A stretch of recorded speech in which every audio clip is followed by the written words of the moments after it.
الحمد لله الحمد لله نحمده ونستعينه ونستغفره ونؤمن به ونتوكل عليه ونعوذ بالله من شرور أنفسنا ومن سيئات أعمالنا ومن يهده الله فلا مضل له ومن يضلله فلا هادي له وأشهد أن لا إله إلا الله وأشهد أن محمدا عبده ورسوله أرسله الله بالحق بشيرا ونذيرا أما بعد فإن خير الحديث كتاب الله وخير الهدي هدي محمد صلى الله عليه وسلم وشر الأمور محدثاتها وكل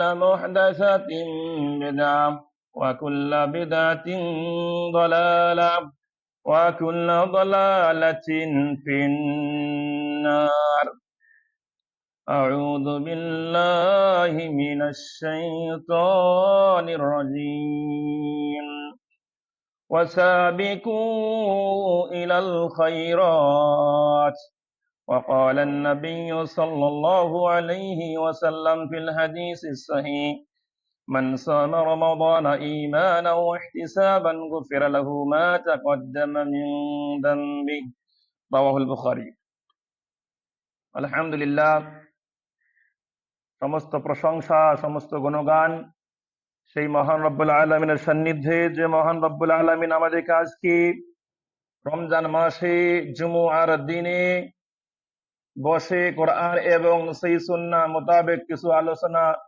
শ্রবণ করার শোনার তৌফিক দান করলেন সেই মহান রব্বুল আলামিনের শুকরিয়ার্থে আমরা বলি আলহামদুলিল্লাহ।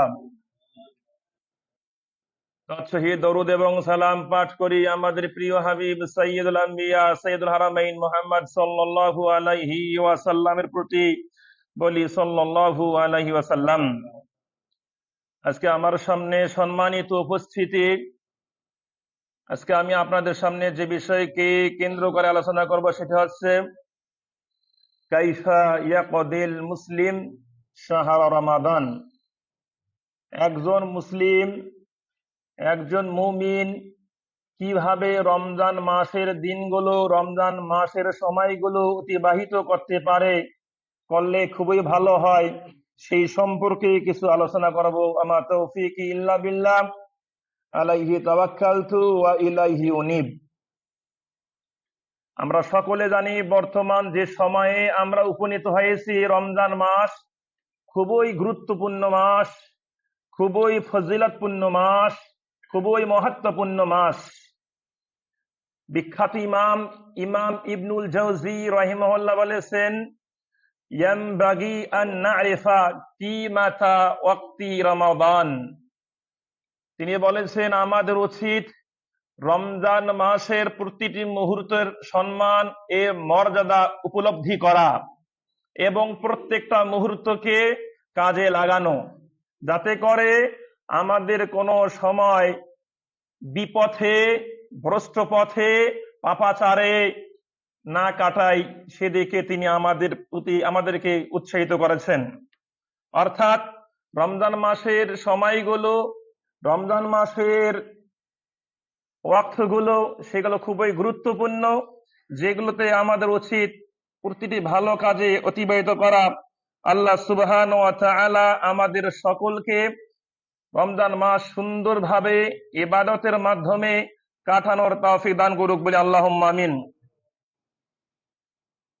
আল্লাহ রাব্বুল আলামিনের একটা কথাই যথেষ্ট রমজান মাসের ফজিলত কেন্দ্রিক, যেখানে আল্লাহ রাব্বুল আলামিন বলেছেন আস-সাওমু লি, সিয়াম আমার জন্যই। এছাড়া যদি অন্য কোনো হাদিস নাও থাকে কোনো সমস্যা নেই, আল্লাহ রাব্বুল আলামিনের একটা কথাই যথেষ্ট সিয়ামের গুরুত্ব ফজিলত কেন্দ্রিক, যে আস-সিয়ামু লি, যে সিয়াম বান্দার রাখে একমাত্র আমার জন্য। আর বান্দা যখন সিয়াম একমাত্র আল্লাহর জন্য রাখবে, অবশ্যই আল্লাহ সেই বান্দাকে অনেক অনেক প্রতিদান দান করবেন, যা আমরা বলে শেষ করতে পারবো না। তাই তো বিখ্যাত একজন সাহাবী জাবির বিন আব্দুল্লাহ রাদিয়াল্লাহু তাআলা আনহু, জাবির রাদিয়াল্লাহু তাআলা আনহু বলেছেন, ইযা সুমতা, তিনি বলেছেন যখন তুমি সিয়াম রাখবে, ফালতাসুম সামউকা ওয়া বাসারুকা ওয়া লিসানুকা আনিল মাআসি ওয়াল মাহারিম। তিনি বলেছেন যখন তুমি সিয়াম রাখবে, যখন তুমি রোজা রাখবে, তোমার চোখও যেন রোজা রাখে, তোমার জবানও যেন রোজা রাখে, তোমার সব কিছু যেন রোজা রাখে গুনাহ থেকে, পাপাচার থেকে, হারাম কাজ থেকে। অর্থাৎ আমরা যখন সিয়াম রাখবো তখন আমাদের জবানটা যেন সিয়াম রাখে। এর মানে কি, এই জবান দিয়ে যেন কোনো খারাপ কথাবার্তা না বলি, কোনো অশালীন কার্যক্রমমূলক কোনো কথাবার্তা যেন আমাদের মুখ থেকে প্রকাশিত না হয়, সেই দিকে আমাদের খেয়াল রাখতে হবে। যখন সিয়াম রাখবো মুখ থেকে যেন কোনো গীবাত, কোনো মিথ্যা, কোনো পরনিন্দা, কোনো হারাম কথাবার্তা প্রকাশিত না হয়, সেদিকে খেয়াল রাখতে হবে। তিনি বলেছেন যখন আমরা সিয়াম রাখবো তখন আমাদের উচিত আমাদের কান যেন ভালো জিনিস শোনে, কান যেন ভালো জিনিস শোনে, গুনাহের কোনো কথাবার্তা যেন না শোনে, কোনো পরনিন্দা, কোনো গীবত যেন না শোনে, কোনো খারাপ কাজ, কোনো গান বাজনা, অমুক তমুক খারাপ জিনিস যেন না শোনে। এভাবে আপনাকে আমাকে সিয়াম রাখতে হবে। যদি এভাবে আমরা সিয়াম রাখতে পারি তাহলে এই সিয়ামে আমাদের জন্য জুন্নাহ হয়ে যাবে, ঢাল হয়ে যাবে কাল কিয়ামতের ময়দানে। যেহেতু দুনিয়াতে যে সিয়াম আমাদেরকে গুনাহ থেকে বিরত রাখতে পেরেছে, দুনিয়াতে যে সিয়াম আমাদেরকে পাপ থেকে দূরে রাখতে পেরেছে, সেই একই সিয়াম কাল কিয়ামতের ময়দানে আমাদেরকে জাহান্নামের আগুন থেকে মুক্ত করতে পারবে ইনশাআল্লাহ। তাই আমরা সেভাবে সিয়াম রাখার চেষ্টা করি। আল্লাহ আমাদেরকে বুঝার তৌফিক দান করুক, বলি আল্লাহুম্মা আমিন।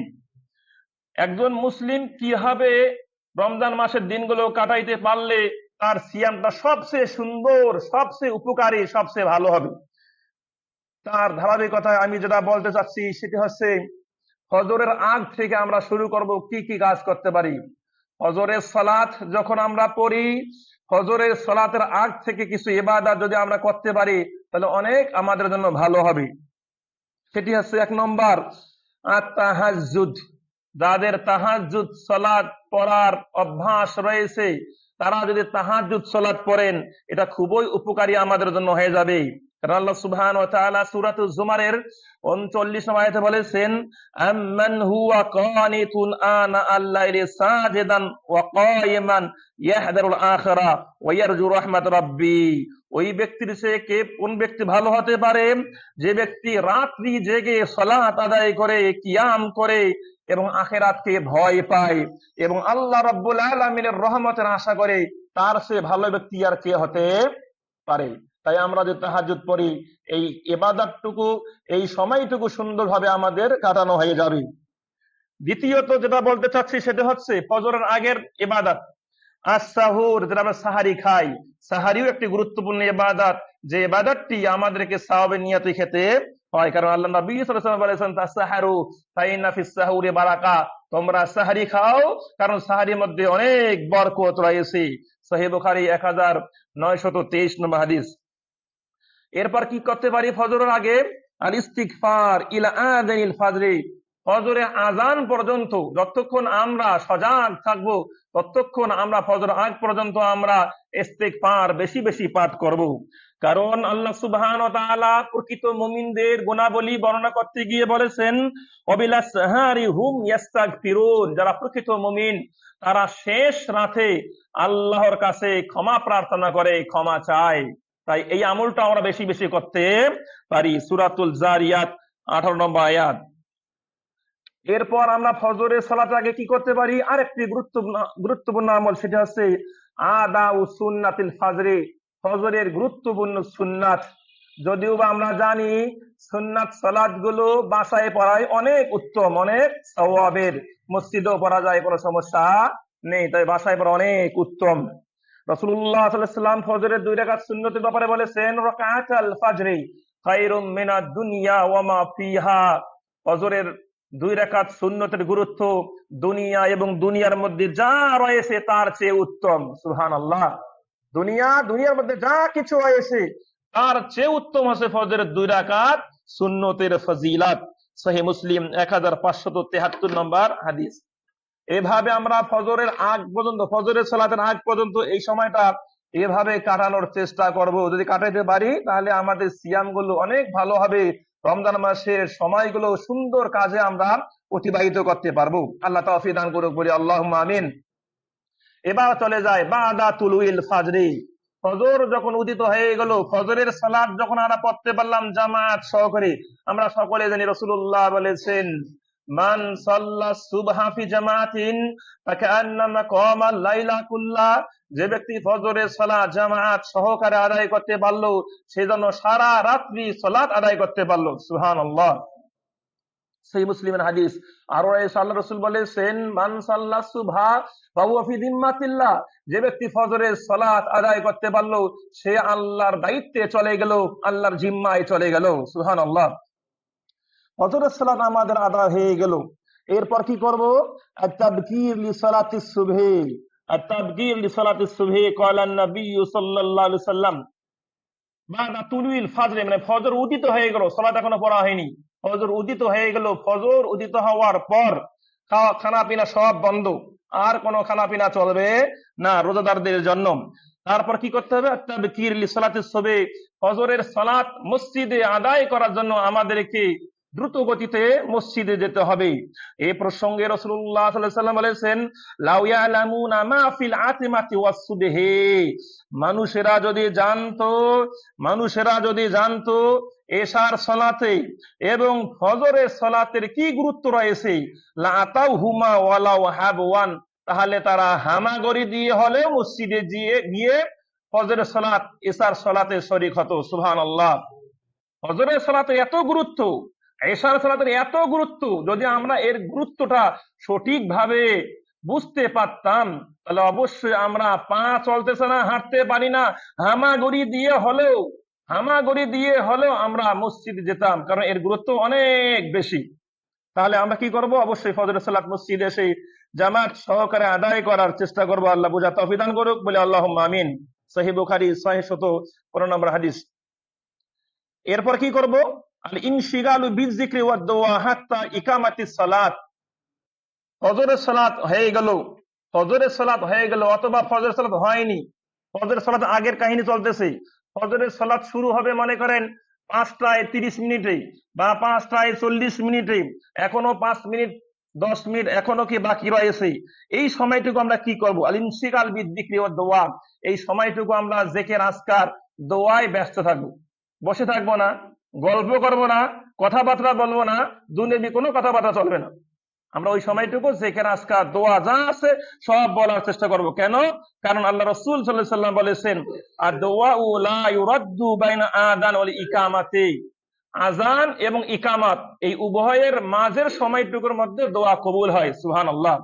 ফজরের আযান হয়ে গেছে, এরপর ফজর সালাতের জন্য ইকামাত হবে, এই মধ্যবর্তী সময়টুকু 15 মিনিট 20 মিনিট, এই সময় যা দোয়া করা হয় সেই দোয়াগুলো কবুল করা হয়। তাই উক্ত সময়টুকুকে আমরা কাজে লাগানোর চেষ্টা করব দোয়া এবং জিকিরের মাধ্যমে। হাদিসটি সহিহ আহমদ ও তিরমিজি, আবু দাউদ, তিরমিজির 212 নম্বর হাদিস। এরপর আল জুলুসু ফিল মসজিদ লিযিকরি ওয়া কিরাআতিল কোরআন ইলা তুলুই শামস। ফজরের সালাত জামাত সহকারে আদায় হয়ে গেল, এরপর যে কাজটা করতে পারি আমরা, যদি সময় থাকে, যদি শরীর ঠিক থাকে, মন ভালো থাকে, সেই কাজটা করতে পারি, সেটা হচ্ছে আজকারুস সাবাহ।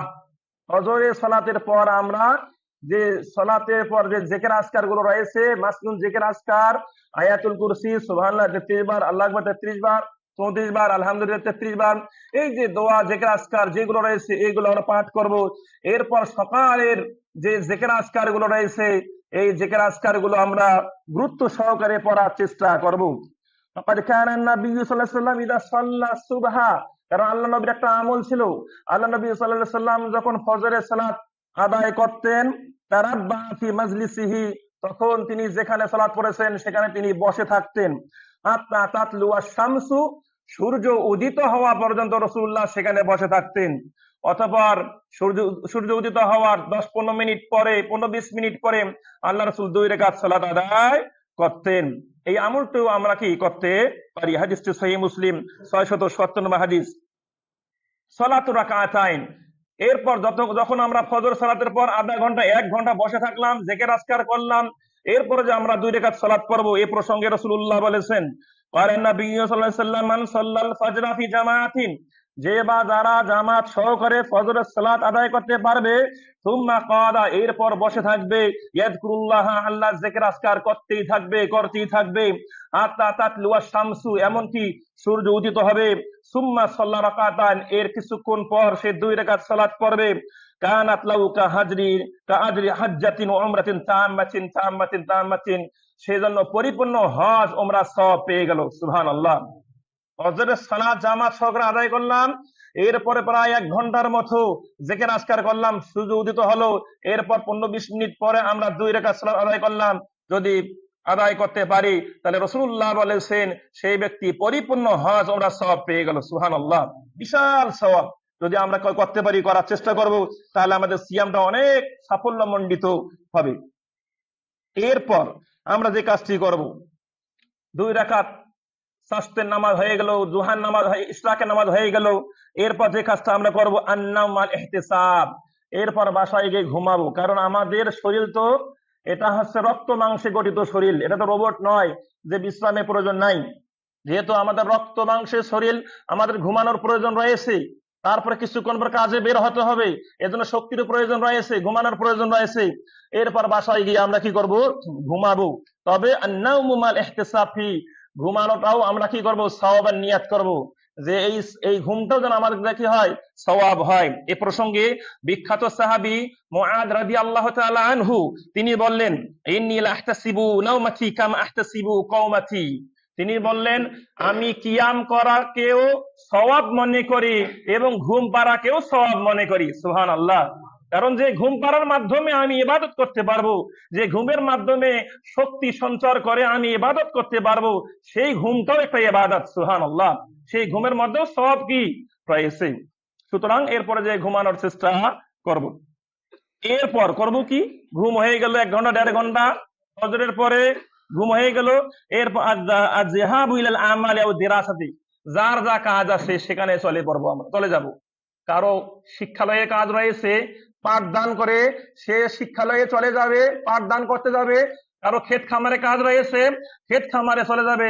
কেউ বিভিন্ন চাকরিজীবী, চাকরিতে চলে যাবে।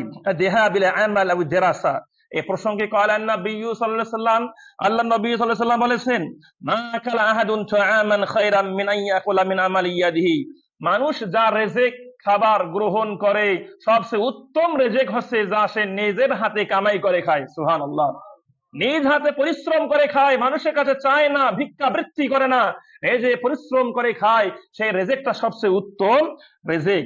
ওয়া ইন্না নাবিয়াল্লাহ দাউদ আলাইহিস সালাম, কারণ আল্লাহ রাব্বুল আলামিনের প্রিয় একজন নবী দাউদ আলাইহিস সালাম, কানা ইয়াকুলু মিন আমালি ইয়াদিহি, তিনি নিজ হাতে কাজ করে উপার্জন করে খেতেন। সুবহানাল্লাহ। নবী যদি কাজ করে খেতে পারেন, আপনারা কি, আমরা সবাই কাজ করেই কি খাবো, কারণ কাজ করে খাওয়াটা হচ্ছে উত্তম একটি কি রিজিক। সুতরাং কাজ যে করতে হবে, এটাও এই হাদিসটা কি স্পষ্ট। বসে থাকার কোনো সুযোগ নাই। আপনি ঘুমাইলেন তো ঘুমাইলেন, এটা না জোহর পর্যন্ত ঘুমাইলেন, জোহরও মিস, আবার আসরও অনেকের কি হয়, মিস হয়ে যায়, এই রকমটা করা যাবে না। প্রত্যেকটা কাজ একদম শিডিউল মেইনটেইন করতে হবে, একদম তালিকা আকারে করলে ইবাদতটা ভালো হবে, সিয়ামটা কি হবে, ভালো হবে। সাহাবারা, সালফে সালিহিনগণ এইভাবে ইবাদত করতেন। বিখ্যাত একজন তাবিঈ হাসান বসরি রাহিমাহুল্লাহ, হাসান বসরি রাহিমাহুল্লাহ একদিন হাঁটতে হাঁটতে রমজান মাসে কিছু মানুষকে দেখতে পেলেন যে ওয়াহুম ইয়াদহাকুন, তারা হাসতেছে, রমজান মাসে হাসাহাসি করতেছে। তখন তিনি তাদেরকে লক্ষ্য করে বললেন যে আল্লাহ রাব্বুল আলামিন এই রমজান মাসকে মেজমার হিসাবে সৃষ্টি করেছেন। মেজমার মানে ওয়াল মাইদান আল্লাযী ইয়াতাসাদাকুনা ফিল আমাল বিল খাইর। মেজমার বলা হয় এমন একটা স্থান যেখানে মানুষেরা প্রতিযোগিতা করে, ভালোর প্রতিযোগিতা করে। অর্থাৎ এই রমজান মাসকে আল্লাহ নির্ধারণ করেছেন ভালোর প্রতিযোগিতা করার জন্য, আমলের প্রতিযোগিতা করার জন্য, কে কত বেশি ভালো কাজ করতে পারে, কে কত বেশি নেকির কাজ করতে পারে, এই জন্য আল্লাহ রাব্বুল আলামিন এই রমজান মাসকে নির্ধারণ করেছেন। কেউ প্রতিযোগিতার মাঠে কেউ সফল হয়, কেউ ব্যর্থ হয়। যারা ভালো কাজ করতে পারবে আল্লাহর সন্তুষ্টির লক্ষ্যে, তারা অবশ্যই নির্ঘাত সফলতা অর্জন করতে পারবে। যারা এই রমজান মাসের দিনগুলোকে খারাপ কাজে, বেহুদা কাজে, চগলখড়ি কাজে, গীবতের কাজে, অমুক তমুক খারাপ কাজে ব্যয় করবে, নিঃসন্দেহে তার রোজার মধ্যে সমস্যা রয়েছে। এই রোজা, এই সিয়াম তাকে জান্নাতে নিয়ে যেতে পারবে না। সুতরাং আমরা সিয়ামের মাসগুলো, সিয়ামের সময়টুকু এবং রমজান মাসের সময়টুকু ভালো কাজে ব্যবহার করার চেষ্টা করি। আল্লাহ আমাদেরকে বোঝার তৌফিক দান করুক, বলি আল্লাহুম্মা আমিন। এরপর যখন কাজে বের হলাম, কাজ করলাম, হাদিস সহিহ বুখারী হাদিস 2072 নম্বর হাদিস। এরপর যে কাজগুলো আমরা করবো, ইনশিগাল বিযিকরিল্লাহি তিওয়ালাল ইয়াউম, কাজ করতে করতে কিন্তু আল্লাহর জিকির আজকার করা যায়।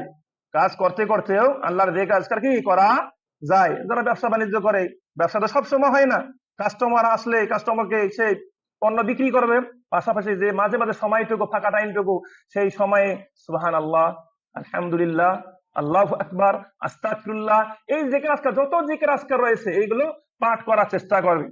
যতক্ষণ জিকির আজকার করবেন ততক্ষণ আল্লাহর ইবাদতে থাকবেন। জিকির আজকার করবেন না, যদি আপনি কি হন একদম খালি হয়ে যান, তখন দেখবেন শয়তান এসে গ্রাস করবে। শয়তান নানান কুচিন্তা, খারাপ কাজ করার প্রতি আপনাকে আমাকে উদ্বুদ্ধ করবে। তাই ভালো কাজের মাধ্যমে নিজেদেরকে ব্যস্ত রাখার আমরা কি চেষ্টা করব। আল্লাহ আমাদেরকে বোঝার তৌফিক দান করুক, বলি আল্লাহুম্মা আমিন। কারণ নবী সাল্লাল্লাহু আলাইহি ওয়াসাল্লাম, কারণ আল্লাহ নবী সাল্লাল্লাহু আলাইহি ওয়াসাল্লাম বলেছেন, রাওয়াত তাবরানীর একটি হাদিস, তিনি বলেছেন, লাইসা ইয়াতাহাসসারু আহলুল জান্নাতি ইল্লা আলা সাআতি মাররাত বিহিম। জান্নাতীরা যখন জান্নাতে প্রবেশ করবে, জান্নাতে প্রবেশ করার পরেও তারা একটা সময়কে নিয়ে আফসোস করবে। একটা সময়কে নিয়ে তারা আফসোস করবে। তারা তো জান্নাতে প্রবেশ করেছে, করার পরে তারা একটা সময়কে নিয়ে আফসোস করবে। সময়টি কোনটা? লাম ইয়াযকুরুল্লাহ তাআলা ফিয়া, যে সময়ে তারা আল্লাহর জিকির করে নাই, যে সময় তারা আল্লাহর জিকির করে নাই, আল্লাহকে স্মরণ করে নাই, এই সময়কে নিয়ে তারা কি করবে? আফসোস করবে। কেন আমি এই সময়টুকু খারাপ কাজে ব্যয় করলাম? কেন আমাদের এই সময়টুকু এমনিতে চলে গেল? কেন মানুষকে গালিগালাজ করলাম? কেন এত কর্কশ ভাষায় মানুষের সঙ্গে কথাবার্তা বললাম? এই সমস্ত চিন্তা আমাদের কি তখন আসবে। যদিও বা জান্নাত পেয়ে যাই, তাহলে জিকিরের গুরুত্বটা কেমন এতে প্রমাণিত হচ্ছে। তাই আমরা সর্বাত্মক ভাবে চেষ্টা করব গাল গল্পে লিপ্ত না থেকে, দুইজন যেখানেই মিলিত হবে সেখানেই গাল গল্প হবে, আর সেখানেই গীবত হওয়ার আশঙ্কা রয়েছে। সুতরাং পারতপক্ষে আমরা চেষ্টা করব এই সময়গুলো একাকী থাকার চেষ্টা করব। শুধু রমজান নয়, সব সময় যেখানে দেখবেন দুই চারজনের সঙ্গে চললে গীবত হওয়ার আশঙ্কা আছে, গুনাহ হওয়ার আশঙ্কা আছে, সেই মাজলিস ত্যাগ করতে হবে। সেই মাজলিস ত্যাগ করতে হবে সিয়ামকে হেফাজত করার জন্য এবং জান্নাত পাওয়ার জন্য। আল্লাহ রাব্বুল আলামিন আমাদেরকে বোঝার তৌফিক দান করুক, বলে আল্লাহুম্মা আমিন। তাই জিকির আজকাল আমরা নিয়মিত করার চেষ্টা করব। এরপর যে কাজটি করার চেষ্টা করব সেটা হচ্ছে সাদাকাতুল ইয়াম। দৈনিক আমরা সাদাকা করার চেষ্টা করব। দৈনিক সাদাকা করার চেষ্টা করব। নফল সাদাকা গোপনে করাই কি উত্তম? নফল সাদাকা গোপনে করাই উত্তম। আর ফরজ যাকাত যেটা প্রকাশ্য করাই উত্তম। ফরজ যাকাত প্রকাশ্য কেন দিবেন? মানুষদেরকে বোঝানোর জন্য যে যাকাত যদি ফরজ হয়ে থাকে তুমিও যাকাত আদায় করো। কারণ যাকাতটা শিআরুম মিন শিআরিল ইসলাম, ইসলামের গুরুত্বপূর্ণ একটি ইবাদত। তাই এটা প্রকাশ্যে সকলকে বলতে হয় যে এটা যাকাত দিচ্ছি, এটা জাকাতের মাল, আমার উপর যাকাত ফরজ হয়েছে, আল্লাহ ফরজ করেছেন তাই দিচ্ছি। তবে উদ্দেশ্য যেন মানুষকে দেখানো উদ্দেশ্য না হয়। প্রকাশ্য আর দেখানো আলাদা জিনিস। প্রকাশ্য এবং দেখানো আলাদা জিনিস। প্রকাশ্যটা মানুষকে উদ্বুদ্ধ করার জন্য, এই নিয়তটা খুবই ভালো। আর প্রকাশ্য দেওয়াটা এটা বোঝানোর জন্য যে আমি বড় দানশীল, বড় দানবীর, এটা আলাদা জিনিস। সুতরাং নিয়াত ভিদে প্রকাশ্যটা কি হবে? ভিন্নতা প্রকাশ পাবে। তাই আমরা নফল সাদাকাগুলো বেশি বেশি গোপনেই করার চেষ্টা করব। কারণ রাসূলুল্লাহ সাল্লাল্লাহু আলাইহি ওয়াসাল্লামের একটি হাদিসে কুদসির একটা হাদিস, আল্লাহ বলেছেন, আল্লাহুম্মা আতি মুনফিকান খালাফান। ফেরেশতারা আল্লাহর কাছে দোয়া করতেন, আল্লাহুম্মা আতি মুনফিকান খালাফান, হে আল্লাহ, যারা দান করে এ দানের উত্তম বিনিময় আপনি প্রদান করুন। সুবহানাল্লাহ। এটা ফেরেশতারা দোয়া করে সবসময়, যে ওই ব্যক্তি দান করতেছে ওই ব্যক্তিকে উত্তম প্রতিদান আপনি দান করুন। এর ফেরেশতাদের দোয়া। সুতরাং আমরা বেশি বেশি দান সাদকা করার চেষ্টা করব। আর আমরা হাদিস জানি, কয়েকবার শুনেছি, রমজান মাসে রাসূলুল্লাহ সাল্লাল্লাহু আলাইহি ওয়াসাল্লামের শ্রেষ্ঠতম একটি আমল হচ্ছে বেশি বেশি দান সাদাকা করা। বেশি বেশি দান সাদকা করতেন এবং সাহাবারা তারা রমজান মাস আসলে বুঝতেন যে রমজান মাসটা হচ্ছে ইতামুত তাআম ওয়া তিলাওয়াতুল কোরআন। রমজান মাসটা হচ্ছে কোরআন তেলাওয়াতের মাস। রমজান মাসটা হচ্ছে মানুষকে খাবার খাওয়ানোর মাস। ইবনে ওমর রাদিয়াল্লাহু তাআলা আনহুর জীবনীতে পাওয়া যায়, ইবনে ওমর রাদিয়াল্লাহু তাআলা আনহু তিনি যখন ইফতার করতেন, ইফতার আগে মসজিদে আসতেন। মসজিদে আসে যে কোনো ব্যক্তিকে পেতেন, মিসকিন বা গরিব যাই হোক না কেন, তাদেরকে বাসায় নিয়ে যেতেন। বাসায় নিয়ে গিয়ে তাদের সঙ্গে একসঙ্গে ইফতার করতেন। সুবহানাল্লাহ। তিনি কখনো মিসকিন ছাড়া, গরিব দুঃখী ছাড়া কখনো ইফতার করতেন না। ইবনে ওমর রাদিয়াল্লাহু তাআলা আনহু যখন শুনতে পেতেন ইফতার করার সময় কেউ আসছেন খাবার খেতে, তখন তার ভাগের যে খাবারটা ছিল সেই ভাগের খাবারটা নিয়ে তিনি তার কাছে উঠে যেতেন, তাকে প্রদান করতেন। সুবহানাল্লাহ। এভাবে সালফে সালিহিনগণ, সাহাবারগণ প্রতিযোগিতা করতেন কে কত বেশি ভালো কাজ করতে পারে। তারা প্রতিযোগিতা করতেন। আর আমরা বর্তমান গুনাহের প্রতিযোগিতা করতেছি। ও একটা গালি দিচ্ছে, আমি ওকে 10টা গালি দেবো। ও আমার সঙ্গে চোখ রাঙিয়ে কথা বলছে, আমি হাত তুলে তাকে তার সঙ্গে কথা বলবো। জি না, সিয়াম কিন্তু এটা শিক্ষা দেয় না। সিয়াম শিক্ষা দেয় ভদ্রতা, সিয়াম শিক্ষা দেয় শিষ্টাচার, সিয়াম শিক্ষা দেয় কে কত বড় বিনয়ী হতে পারে, এগুলোই শিক্ষা প্রদান করে। যে সিয়াম আপনাকে কন্ট্রোল করতে শিখায় না, যে সিয়াম আপনাকে ভালো হতে শিখায় না, সে সিয়ামটা কতটুকু ফলপ্রসূ হবে আল্লাহ ভালো জানেন, আর আমরাও কিছুটা বুঝতে পারি। আল্লাহ রাব্বুল আলামিন আমাদের সকলকে বোঝার তৌফিক দান করুক, বলি আল্লাহুম্মা আমিন। এরপর চলে যায় জোহর পর্যন্ত সুন্দরভাবে সময়টা আমরা কাটাতে পারলাম, যদি এভাবে কাটাতে পারি। এরপর জোহরের সালাত, সালাতুজ যোহরি ফি ওয়াক্তিহা জামাআতান মা তাবকিরি ইলাইহা, জোহরের সালাত জামাত সহকারে আমরা কি করব, আদায় করার অবশ্যই চেষ্টা করব। قال ابن مسعود رضي الله عنه এই প্রসঙ্গে ইবনে মাসউদ রাদিয়াল্লাহু তাআলা আনহু তিনি বলেছেন, ইন্না রাসূলুল্লাহ সাল্লাল্লাহু আলাইহি ওয়াসাল্লাম আল্লামানা সুনানাল হুদা, আল্লাহ রাসূল সাল্লাল্লাহু আলাইহি ওয়াসাল্লাম আমাদেরকে হেদায়েতের পথগুলো আমাদেরকে শিক্ষা দিয়েছিলেন। ওয়া ইন্না মিনাস সুনানিল হুদা, হেদায়েতের যতগুলো পথ রয়েছে তন্মধ্যে গুরুত্বপূর্ণ হেদায়েতের একটি পথ হচ্ছে as-সালাতু ফিল মসজিদ আল্লাযী ইউআযান ফিহি, ওই মসজিদে আপনাকে সালাত করতে হবে যেই মসজিদে আযান দেওয়া হয়। অর্থাৎ আযান শুনতে পেলে আপনাকে মসজিদে গিয়ে সালাত আদায় করতে হবে। এটা একটা হচ্ছে হেদায়াতের পথের অন্তর্ভুক্ত।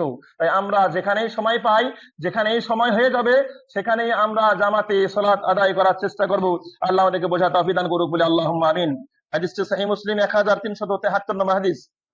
এরপর যোহরের সালাত আদায় হয়ে গেল। আখযু কিসতিন মিনার রাহাতি মানিয়াতিন সালিহাতিন, এরপর আমরা যোহরের সালাত আদায় করার পর অনেকটাই ক্লান্ত, দুপুরে অনেক কাজ করেছি, অনেক ক্লান্ত, যোহরের সালাতের পর আমরা এখানে কাইলুলা করব। আরবি পরিভাষা, সুন্নতি পরিভাষা কাইলুলা। যোহরের সালাতের পর অন্য মাসে তো খাবার খাই, খাবার খাওয়ার পর হতে হয়, আর রমজান মাসে তো খাবার খাইতে হয় না। তাই যোহর সালাতের পর কিছুক্ষণ আর বিশ্রাম নেব, কিছুক্ষণ আমরা বিশ্রাম নেব। কেন?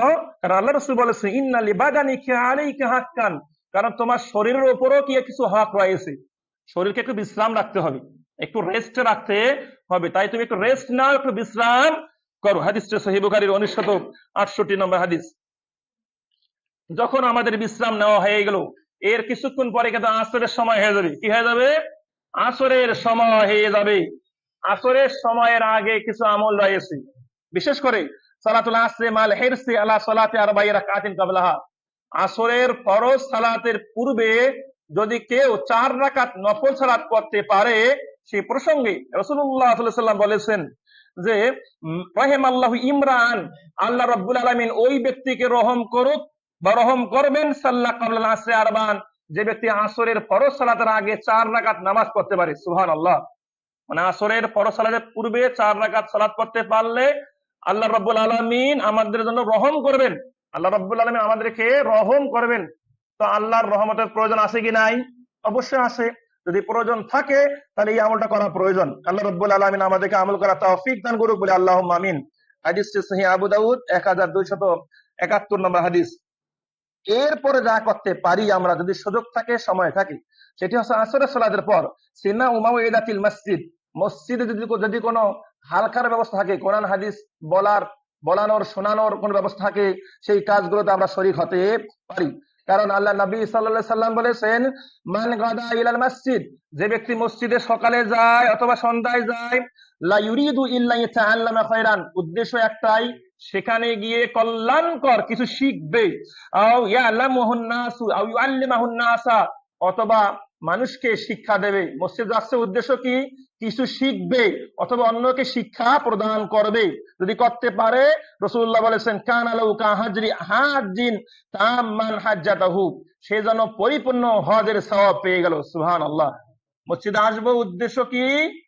মানুষকে শিক্ষা দিতে হবে অথবা নিজে শিখতে হবে বা নিজে কোরআন তেলাওয়াত করতে হবে বা ইবাদতে মশগুল থাকতে হবে। মসজিদ কোনো হই হুল্লোড় করার জায়গা নয়, মসজিদে কোনো উচ্চ বাচ্চ কথাবার্তা বলার জায়গা নয়, এটা আল্লাহর শ্রেষ্ঠতম জায়গা।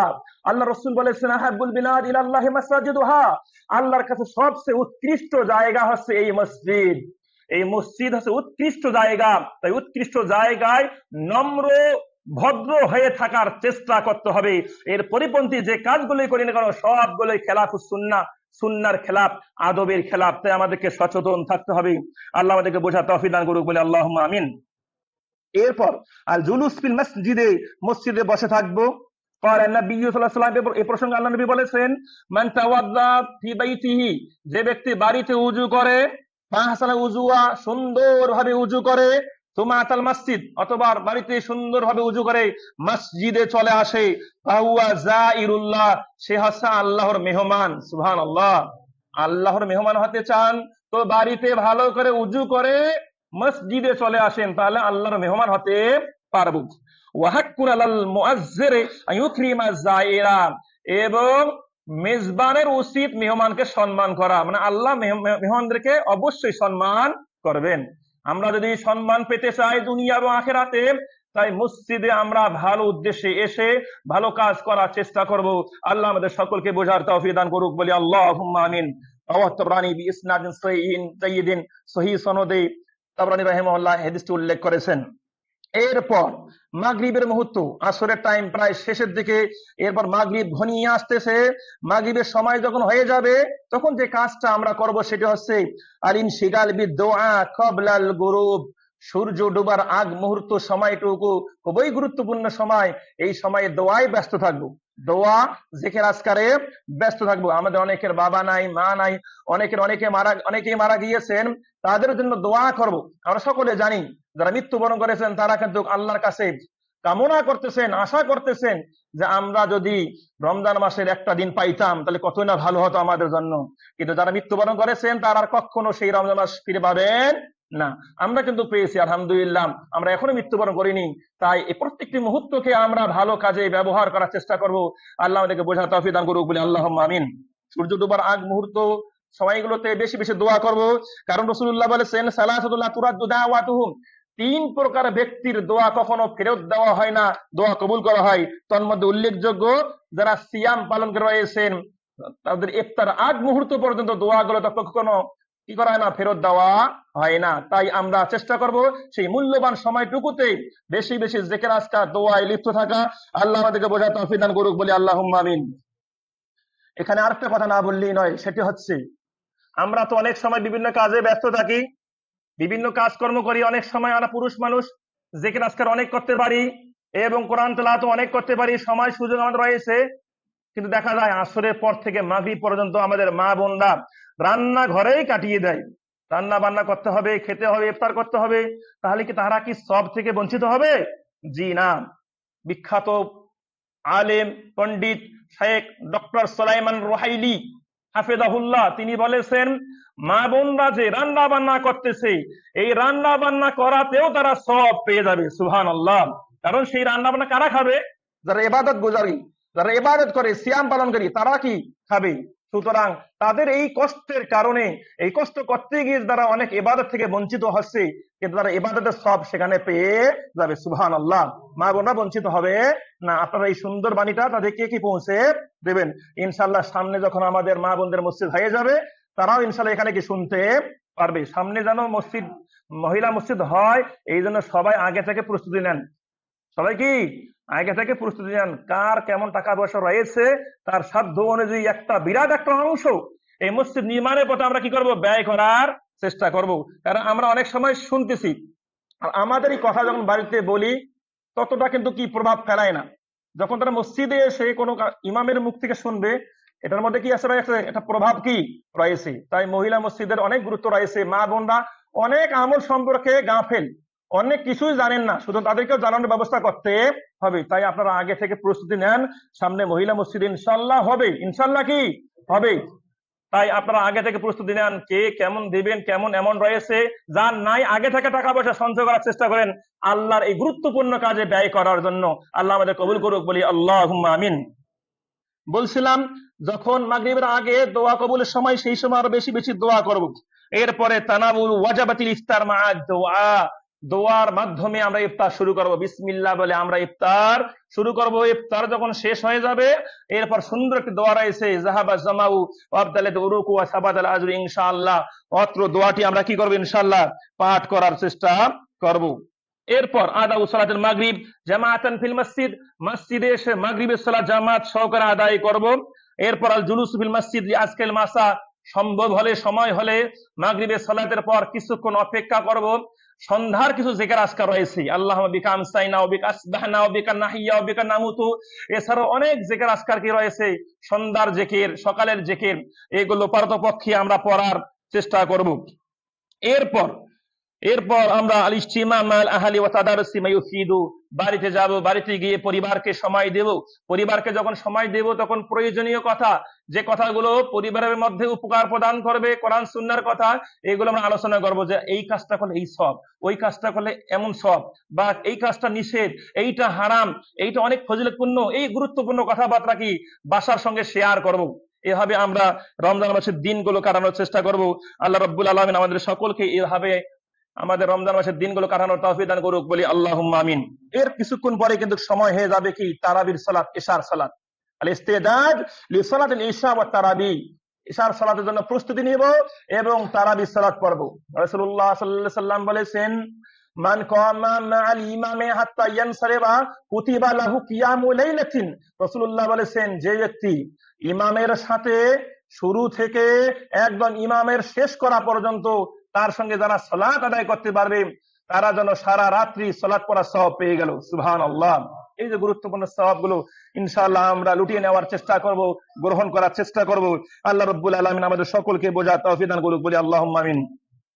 আল্লাহ রাসূল সাল্লাল্লাহু আলাইহি ওয়াসাল্লাম বলেছেন, মান কামা রমাদান ঈমানান ওয়া ইহতিসাবান গুফিরা লাহু মা তাকাদ্দামা মিন যামবি। যে ব্যক্তি ঈমান সহকারে সওয়াবের প্রত্যাশী হয়ে কিয়াম করবে, তার পূর্বের গুনাহ খাতাগুলো maaf করে দেওয়া হবে। সুবহানাল্লাহ। এই হচ্ছে রমজান মাসের নিয়ম কানুন। এভাবে যদি আমরা কাটাই দিয়ে পারি, তাহলে আশা করা যায় ইনশাআল্লাহ আমাদের রমজান মাসের দিনগুলো সুন্দরভাবে অতিবাহিত হবে। যেমনটা সালফে সালিহিনগণ, সাহাবীগণ, তাবিঈনগণ, তাবিঈনগণ আমল করতেন, এইভাবে আমল হয়ে যাবে। আল্লাহ রাব্বুল আলামিন আমাদের সাধ্য অনুযায়ী, আমরা তেমনটা পারবো না, আমাদের সাধ্য অনুযায়ী সময় বের করে এই সময়গুলোকে আল্লাহর পথে ইবাদতের মাধ্যমে কাটানোর চেষ্টা করব। আল্লাহ রাব্বুল আলামিন আমাদের সকলকে বোঝার তৌফিক দান করুক, বলে আল্লাহুম্মা আমিন। আল্লাহ সুবহানাহু ওয়া তাআলা আমাদের সকলের রমজানের সিয়ামগুলো, রমজানের কিয়ামগুলো, রমজানের সাদাকাগুলো, রমজানের ভালো কাজগুলো কবুল করুক, বলি আল্লাহুম্মা আমিন।